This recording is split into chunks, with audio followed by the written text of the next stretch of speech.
Olá, pessoal! Eu sou a Fernanda e, juntamente com o meu amigo Marcos, vamos falar sobre o injetor Venturi. Olá, eu sou o Marcos e esta é a Fernanda. Hoje vamos falar sobre o injetor Venturi. O tubo de Venturi é um aparato criado por Giovanni Battista Venturi. Então, quem foi Venturi? Giovanni Battista Venturi, que viveu na região de Reggio Emília de 1746 até 1822, foi um físico italiano descobridor epônimo do efeito Venturi, da bomba Venturi e do tubo Venturi. Epônimo quer dizer que ele deu o seu próprio nome à obra que ele concebeu. Ele foi aprendiz de Lazzaro Spallanzani, cujo trabalho concentrou-se na investigação da teoria da geração espontânea. Venturi foi contemporâneo de Leonhard Euler e Daniel Bernoulli. Então, vamos entender o funcionamento do injetor Venturi. O efeito Venturi ocorre quando, num sistema fechado, o fluido em movimento constante dentro de um duto uniforme, no ponto 1 da figura, comprime-se momentaneamente ao encontrar uma zona de estreitamento, destacado na figura pela circunferência azul. Ao encontrar uma zona de estreitamento, há uma diminuição da sua pressão e, consequentemente, aumento da sua velocidade. Ao atravessar a zona estreitada, onde ocorre também uma baixa de pressão, e se, nesse ponto, se introduzir um terceiro duto ou uma sonda, representado na figura pelo ponto 2, será proporcionada uma sucção do fluido contido nessa ligação. Agora, vamos entender melhor observando esse efeito na equação de Bernoulli.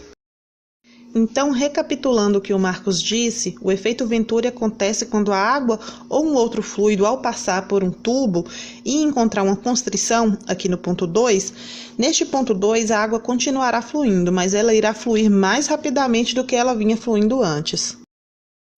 E para entendermos o porquê isso acontece, vamos considerar que todo o volume de água contido na região 1 do tubo irá passar por essa região em 1 segundo. Desta maneira, para que todo o volume de água que passará pela seção 1 também passe pela seção da zona estreitada, é necessário uma maior velocidade do fluido para passar no mesmo intervalo de tempo. Ao considerarmos dois pontos, P1 e P2, temos que a razão entre o volume e o tempo no ponto 1 do tubo tem que ser igual à razão entre o volume e o tempo na outra parte do tubo.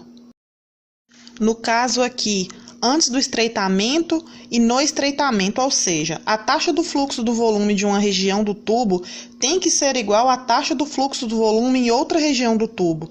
Isto porque a água tem que ir para algum lugar e também porque trata-se de um fluido incompressível. Mas por que a pressão no ponto 2 diminui? A equação de Bernoulli diz que a pressão no ponto 1 mais ρgh1 mais meio ρ da velocidade 1 ao quadrado é igual à pressão no ponto 2 mais ρgh2 mais meio de ρ da velocidade 2 ao quadrado. Então, se considerarmos que o ponto 1 e o ponto 2 estão na mesma altura, as partes da equação que estão destacadas pelo círculo vermelho se cancelam, uma vez que H1 e H2 têm a mesma altura.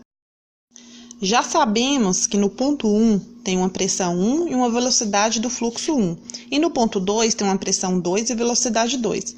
E também sabemos que V2 é maior que V1 e que o primeiro membro é igual ao segundo membro. Assim, para que a velocidade no ponto 2 aumente, a pressão no ponto 2 tem que diminuir para que satisfaça a igualdade da equação. Onde a velocidade do fluxo é maior, a pressão é menor, e isso é chamado de princípio de Bernoulli, que aqui é usado para explicar o efeito Venturi. E quais as aplicações do injetor Venturi? O injetor Venturi é utilizado em um motor quando o carburador aspira o carburante por efeito Venturi misturando-o com o ar.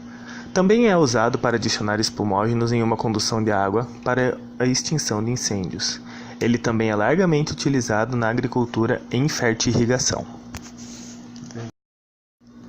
Tchau e até uma próxima. Tchau!